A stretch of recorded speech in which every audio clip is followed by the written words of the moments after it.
नमस्कार प्रेक्षकांनो, आजच्या एपिसोडमध्ये इथे आता मनवा म्हणत असते, सुप्रिया, तुला तुझ्या गुन्ह्याची शिक्षा दिल्याशिवाय आम्ही स्वस्थ नाही बसणार. काय केलंस तू ग? स्वतःच्या बहिणीला जाळून मारण्याचा प्रयत्न केलास तू. तिच्या मुलीला तिच्यापासून दूर केलंस, तिलासुद्धा मारून टाकलंस. लाज वाटली नाही तुला हे सगळं करताना? तुला तुझ्या गुन्ह्याची शिक्षा नक्की मिळणार, सोडणार नाही तुला. तेव्हा सुप्रिया म्हणते, अजून तर मी तिच्याबरोबर काहीच चुकीचं केलेलं नाही आहे. आता खरी शिक्षा तर मी तिला आत्ता देणार. जिवंत राहिली ना ती. काय गे पौर्णिमा, तुला अजून जिवंत राहायचंच आहे का? माझ्या हातून तुला पुन्हा मारायचं असेल ना तर बघ, आत्ताच्या आत्ता तुला मी मारू शकते. तेव्हा इकडे प्रेक्षकांनो, सुप्रिया आता इथे पौर्णिमाचा गळा दाबण्याचा प्रयत्न करते. तेव्हा तिथे अबोली आणि क्रिश दोघेजण असतातच. ज्या वेळेला इथे सुप्रिया पौर्णिमाचा गळा दाबत असते तिला मारण्यासाठी, तेव्हा इथे प्रेक्षकांनो अबोली जाते आणि क्रिशला खुणावते आणि इथे समीरला पकडायला सांगते. समीरला पकडल्यानंतर अबोली आता सुप्रियाला पौर्णिमापासून बाजूला करते आणि तिच्या आता जोरात थोबाडीत देते. तेव्हा समीर म्हणत असतो, सोड मला, सोड. तेव्हा इथे क्रिश म्हणतो, गप्प बस, नाहीतर ह्याच्यामध्ये गोळ्या आहेत, माहिती नाही आहे का तुला? त्यानंतर इथे अबोली म्हणत असते, सुप्रिया, पौर्णिमापासून लांब राहायचं. आता जर पुन्हा तू तिला त्रास देण्याचा प्रयत्न जरी केलास ना, किंवा तसा विचार जरी केलास, तरीसुद्धा सोडणार नाही मी तुला. तुला तुझ्या गुन्ह्याची शिक्षा नक्की मिळणार, कळलं ना? आणि जर तू सांगितलं नाहीस की सखी कुठे आहे, तर मात्र तुला अजून किती मोठी शिक्षा होईल ना, याचा तू विचारसुद्धा केला नसशील. एकदा तू पौर्णिमाला मारण्याचा प्रयत्न केला आहेस, त्याने तुझं मन शांत झालेलं नाही आहे, तर तू पुन्हा तिला मारण्याचा प्रयत्न करतेस. आत्ताच सांगून ठेवते, जर तू पौर्णिमाला हात जरी लावण्याचा प्रयत्न केलास ना, तरीसुद्धा त्याचे परिणाम चांगले होणार नाहीत. तेव्हा इकडे अबोलीने चांगला धडा शिकवलेला असतो, त्यामुळे समीरसुद्धा शांत झालेला असतो. आणि इथे सुप्रियासुद्धा, अबोली म्हणते, आता कोर्टामध्ये चल. कोर्टामध्ये तुला अशी शिक्षा मिळवून देते ना, की जी चूक तू करण्याचा प्रयत्न केला आहेस ना, ती चूक तू पुन्हा करण्याचा कधी विचारही करणार नाही. तुला काय वाटलं, पौर्णिमाला मारशील आणि सहजरित्या सुटशील का? आता कोर्टामध्ये दाखवते की तुला तुझ्या गुन्ह्याची कशी शिक्षा मिळते ते. कळतंय ना तुला? तेव्हा इकडे आता अबोलीने सुप्रियाला चांगलीच भीती घातलेली असते. ती म्हणते की कोर्टामध्ये मी गुन्हेगारांना शिक्षा देत असते आणि निर्दोष व्यक्तींना मी न्याय मिळवून देत असते. सत्यासाठी लढत असते मी, आणि आता यापुढेही सत्यासाठीच लढणार. आता सत्यासाठी लढत होते आणि लढत राहणार. तुझ्यासारख्यांना मी भीक घालत नाही आणि तुझ्यासारख्यांना मी घाबरेसुद्धा नाही. अरे, तुला पण लाज नाही वाटली ना? स्वतःच्या बायकोला मारण्याचा प्रयत्न केलास. काय कमी होतं तिच्यामध्ये? तेव्हा तिला इथे मारून तुला हिच्याबरोबर लग्न करायचं आहे का? संसार थाटायचा आहे का? असं अबोली आता विचारते. त्यानंतर प्रेक्षकांनो, इथे आता काका काकू दोघेजणं पुन्हा जेलमध्ये आलेले असतात. तेव्हा सविता म्हणत असते इथे दिनकर काकांना, काय हो, काय एवढी तुम्हाला हौस आली होती की त्या अबोलीला सगळं सत्य सांगून टाकलं? काय गरज होती तुम्हाला हे सगळं करायची? आणि आता काय, स्वतः तर जेलमध्ये आलातच, पण तुमच्याबरोबर मलासुद्धा जेलमध्ये घेऊन आलात ना? तेव्हा इकडे काका म्हणतात, अगं मग काय करणार होतो मी? अशी भीती घातल्यानंतर कोण सत्य नाही सांगणार? आणि हे बघ सविता, कितीही काहीही बोल, सत्य काही काळ टिकून राहत नाही. ते कधी ना कधीतरी पुढे येतंच, कळते का तुला?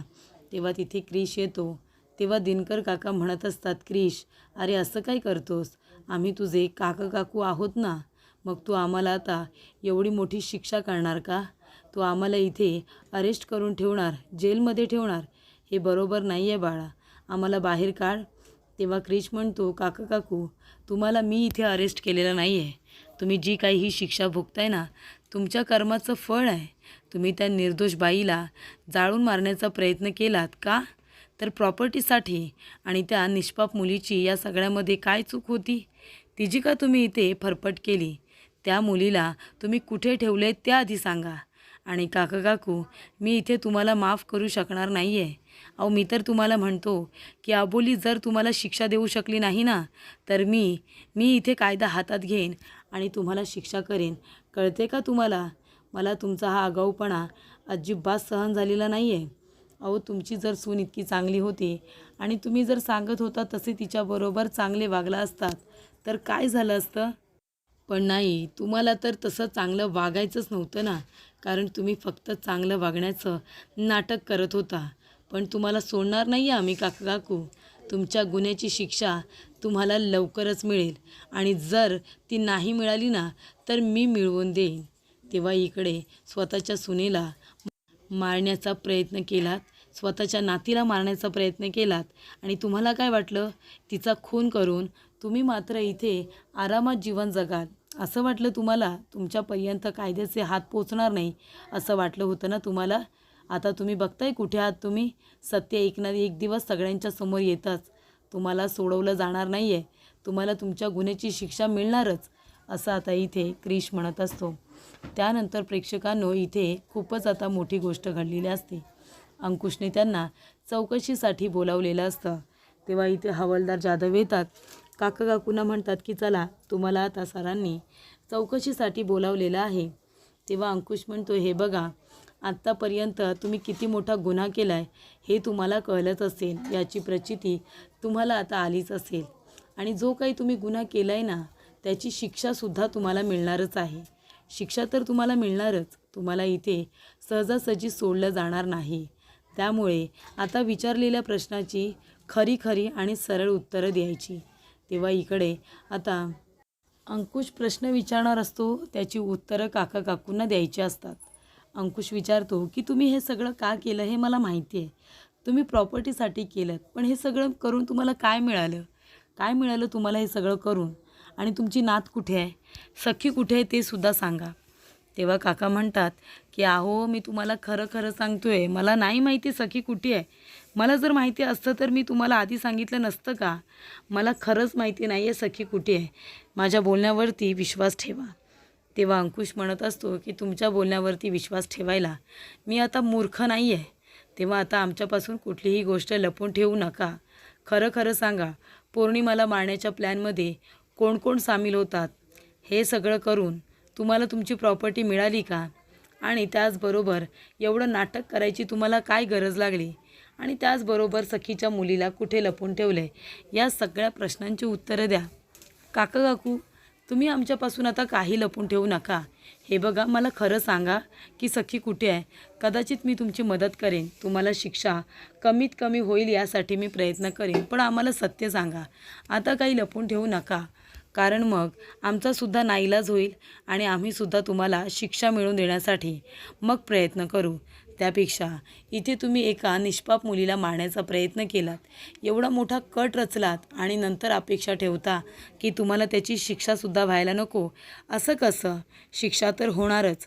त्याच्यामुळे आता सांगा की तुमची सखी कुठे आहे? तिला आम्ही कधीच शोधतोय पण ती सापडत नाही आहे. आणि जर तुम्ही आम्हाला नाही सांगितलं आणि जर आम्हाला सखी सापडली आणि तिच्याबरोबर काही चुकीचं घडलं असेल, तिला मारण्याचा प्रयत्न केला गेला असेल, तर त्याला तुम्ही जबाबदार असाल. आणि त्यावेळेला मी तुमची हायगाई करणार नाही, तुमच्या वयेचासुद्धा विचार करणार नाही. तेव्हा मी तुम्हाला आत्ताच सांगतो आहे की जे काही माहिती असेल ना, ते खरं खरं पोलिसांना सांगा आणि याच्यातून तुमची आता सुटका करून घ्या. कळत नाही आहे का तुम्हाला मी काय बोलतो आहे ते? काका काकू फक्त एवढंच बोलत असतात, आम्हाला काही माहिती नाही, आम्ही नाही सांगणार. तुम्ही आम्हाला फसवलात, धोका दिलात आणि इथे घेऊन आलात. तेव्हा अंकुश म्हणतो, काका काकू, एकदा सांगून कळत नाही का तुम्हाला? आत्ताच्या आत्ता सांगा, काय केलं तुम्ही त्या मुलीबरोबर? कुठे आहे तुमची सखी? तेव्हा ते म्हणतात, सांगितलं ना एकदा, खरंच माहिती नाही आहे रे अंकुश, खरंच माहिती नाही आहे. सखी कुठे आहे मला खरंच माहिती नाही आहे. मी तुझ्यापासून ही गोष्ट का लपवेन? तेव्हा प्रेक्षकांनो इथे आता अंकुश म्हणत असतो, अच्छा, म्हणजे तुम्ही आता सत्य काय आहे ते मला सांगणारच नाहीत का? तेवढ्यातच प्रेक्षकांनो इथे आता क्रिश येतो आणि म्हणत असतो की सर, इथे बघितलं तुम्ही, अहो या दोघांचा जामीन झाला आहे. तेव्हा अंकुश म्हणत असतो, हे कसं शक्य आहे? यांचा जामीन होईलच कसा? तेव्हा क्रिश म्हणतो, हो सर, यांचा जामीन झाला आहे, सुप्रियाने केला यांचा जामीन.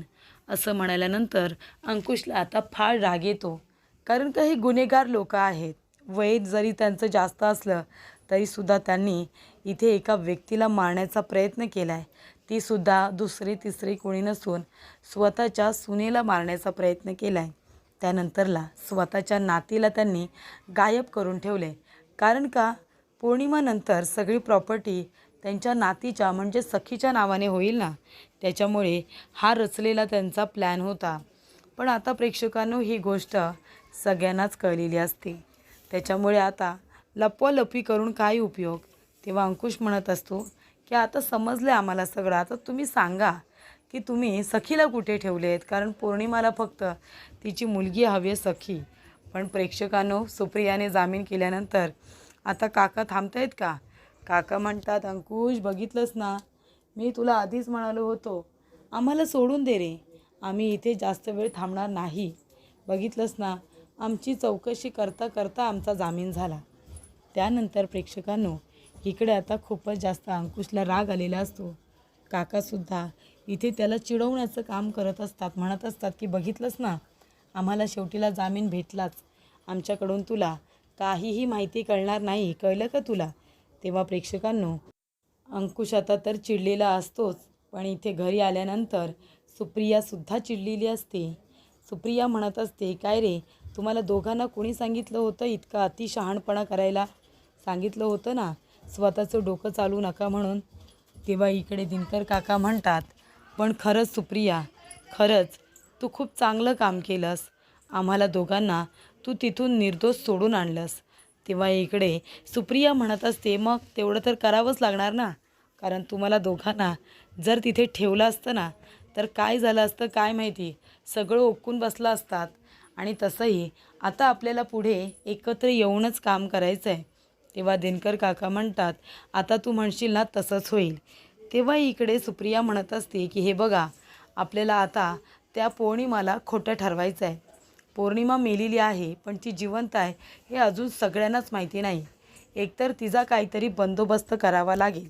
आणि आता यापुढे तुम्हाला एकूण राहायचं आहे का, मला धोका द्यायचा आहे का. जर तसं करायचं असेल ना तर मात्र कुणाचंच खरं नाही आहे. मग प्रत्येकाला त्याच्या गुन्ह्याची शिक्षा मिळणार. ती अबोली पौर्णिमा सोडणार नाही आपल्याला. तेव्हा मी काय म्हणते आता आपण एकत्र येऊया, एकत्र येऊन आपण काम करूया. तेव्हा प्रेक्षकांनो इथे दिनकर काका म्हणतात ठीक आहे, तू म्हणशील तसं आपण करू. त्यानंतर इथे आता सुप्रिया हिने खूप मोठा प्लॅन केलेला असतो. ती म्हणते मी जसं सांगेन तसंच करा, तसं केलं ना तरच आपला प्लॅन वर्क होईल. त्यानंतर इकडे प्रेक्षकांनो पौर्णिमा रडत बसलेली असते. पौर्णिमाला आता आपल्या मुलीची सखीची आठवण येत असते.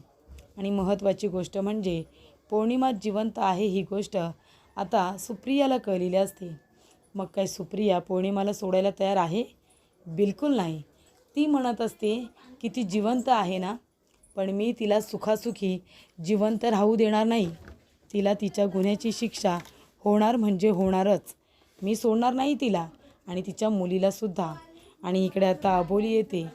तेव्हा पौर्णिमा म्हणत असते अबोली माफ कर मला, खरंच माझं चुकलं. मी तिच्यावरती हात उगारायला नको होता. रागाच्या भरात मी तिच्यावरती हात उगारला आणि तिला कळलं मी जिवंत आहे ते. खरंच माझं चुकलं, मला माफ कर. पण मी तरी काय करू गं. माझ्या मुलीच्या बाबतीत ती जे काही वागली, जे काही बोलली ते मला नाही आवडलं आणि म्हणूनच मला तिच्यावरती हात उगारावा लागला. तेव्हा अबोली म्हणते जाऊ दे पौर्णिमा, नको एवढा विचार करू. आणि तसंही जे व्हायचं आहे ते होतंच. तू आता तिला दिसली नसतीस, नंतर दिसली असतीस, पण तुझं सत्य तिला कळणारच होतं. तेव्हा तू काळजी करू नको, आपण सगळं काही ठीक करण्याचा प्रयत्न करूया. त्यानंतर प्रेक्षकांनो इथे आता क्रिश अबोलीला फोन करत असतो. तेव्हा फोन आल्यानंतर अबोली जाते आणि क्रिशचा फोन उचलते. तेव्हा क्रिश म्हणत असतो की अबोली, महत्त्वाची बातमी कळली आहे, एक मुलगी सापडली आहे गं. त्या मुलीचं वर्णन जसं पौर्णिमाने केलं होतं ना, ती मुलगी अगदी तशीच आहे, म्हणजे त्याच वयाची आहे. थोडंफार लागलं आहे तिला. तिच्या अंगावरती पिंक कलरचा फ्रॉक आहे आणि तिच्याकडे सेम बॅग आहे, सेम बॅग ज्या बॅगेचं तिने वर्णन केलं होतं. आणि त्या मुलीला आहेत ना एक काकू डॉक्टरकडे सुद्धा घेऊन गेले होते, कारण तिच्या खांद्याला पौर्णिमाने सांगितल्याप्रमाणे जखम झाली होती. तिच्या खांद्याला लागलं होतं, त्यामुळे त्या ट्रीटमेंटसाठी तिला घेऊन गेले होते. तेव्हा ती मुलगी आता कदाचित पौर्णिमाची असू शकते. तेव्हा अबोली म्हणते हो क्रिश, तू प्लीज त्या मुलीचा शोध घे, ते आपल्याला सापडली पाहिजे. कदाचित ती सखी असेल. त्यानंतर प्रेक्षकांनो इकडे आता मनवाला अबोली म्हणत असते की लवकर तयार हो, आपल्याला लवकर जायचं आहे कोर्टामध्ये. तेव्हा मनवा म्हणते ठीक आहे. अबोली आपल्या रूममध्ये असते. तेव्हा अंकुश येतो आणि अबोलीला म्हणत असतो, अबोली खरंच खूप सुंदर दिसतेस तू. तेव्हा अबोली म्हणते, सर तुम्ही पण ना. तेव्हा अबोली इथे लाजत असते. अंकुश म्हणतो, तुम्ही पण ना काय? माझी एवढी सुंदर बायको घरात असताना मी तिचं कौतुक करायचं नाही का? खूप सुंदर दिसतेस, मग काय झालं? तेवढ्यातच तिथे आता मनवाई त्याने म्हणते, दादा अरे सॉरी वहिनीच्या असिस्टंटला तरी बाहेर जाऊ दे ना, मग तुम्हाला काय करायचं आहे ते कर. तेव्हा इथे अंकुश म्हणत असतो, मनवा मला माझ्या बायकोजवळ फक्त 2 मिनटं बोलायचं आहे. तेव्हा मनवा म्हणते, दादा तुला 2 मिनटं पुरतील का? तेव्हा इथे अंकुश म्हणतो, मनवा तेवढ्यातच ती पळून जाते. तेव्हा अंकुश म्हणत असतो, अबोली बघतेस ना तुझी असिस्टंट खूपच जास्त आगाऊ होत चालली हां. तेव्हा इथे अंकुश म्हणतो, पण खरंच अबोली तू खरंच खूप छान दिसतेस, तुला कळतं आहे का? तेव्हा आता मला तुला ऑल द बेस्ट करायचं आहे, तुझी केस एकदम उत्तम होऊ दे. त्यानंतर इथे प्रेक्षकांनो अबोली म्हणत असते, सर थँक्यू. तेव्हा अंकुश म्हणतो, मग तुला आता जायचं आहे ना, मग ती जादू की छप्पी असं वगैरे म्हणतात, ती देणार नाही आहेस का मला? तेव्हा इकडे अबोली म्हणते, सर आता माझ्याकडे अजिबात वेळ नाही आहे, मला वेळेत आता कोर्टामध्ये जायचं आहे आणि मला तयारीसुद्धा करायची आहे सर. तेव्हा अंकुश म्हणत असतो, अबोली जे काही करशील ते जपून कर. काका काकूंचं वय जरी असलं ना तरी ते खूपच जास्त इथे नाटक करण्यामध्ये हुशार आहेत आणि ती सुप्रियासुद्धा लोकांना मॅनिप्युलेट करण्यामध्ये खूपच जास्त तरबेज आहे. आत्तापर्यंत आपल्यालाही कळलेलंच आहे, बरोबर की नाही? तेव्हा तुला खूपच जास्त हुशारीने ही केस हाताळावी लागणार आहे. तेव्हा इथे अबोली म्हणते, सर तुम्ही नका काळजी करू, मी सगळं व्यवस्थित करण्याचा प्रयत्न करेन. तर पुढील भागामध्ये आपण बघूया प्रेक्षकांनो, अबोली म्हणत असते की पौर्णिमा जिवंत आहे. तेव्हा सुप्रिया म्हणते, पौर्णिमा मेली आहे. त्यानंतर अबोली म्हणते, बरं ठीक आहे, पौर्णिमा जिवंत नाही आहे, पण त्या प्रॉपर्टीचं काय? ती प्रॉपर्टी सगळी तिच्या मुलीच्या सखीच्या नावावरती होणार आहे ना, मग सखी कुठे आहे? तेव्हा सुप्रिया म्हणते, सखीसुद्धा मेली आहे, तिचं डेथ सर्टिफिकेट मी कोर्टामध्ये ऑलरेडी सादर केले. तेव्हा इथे आता अबोली म्हणत असते, पण याच्यामध्ये तर पोस्टमॉर्टमच्या रिपोर्टमध्ये लिहिलं आहे की सखीचा जीव इथे डुबून पाण्यामध्ये गुदमरून गेलेला आहे, असं लिहिलं आहे ना याच्यामध्ये. तेव्हा ती म्हणते, हो तिचा इथे ॲक्सिडेंट झाला, तिला गाडीने उडवलं, ती पाण्यात पडली आणि गुदमरून मेली. तेव्हा अबोली म्हणते, पण तिथे आजूबाजूला कुठे पाणीच नव्हतं. तेव्हा इकडे अबोली म्हणते, जज साहेब पॉईंट टू बी नोटेड. आता सुप्रिया म्हणाली की तिचा अपघात झाला होता, गाडीने तिला उडवलं, पाण्यात ती पडली आणि इथे डुबून गुदमरून मेली. पण तिथे आजूबाजूला ज्या ठिकाणी तिचा अपघात झाला त्या ठिकाणी आजूबाजूला अजिबात पाण्याचा थेंबसुद्धा नाही आहे, असं आता अबोली कोर्टामध्ये स्पष्ट करते आणि सुप्रियाला पुन्हा एकदा तोंडावरती पाडते आणि तिच्या गुन्ह्याची शिक्षा मिळवून देण्यासाठी प्रयत्न तिला करतच असते.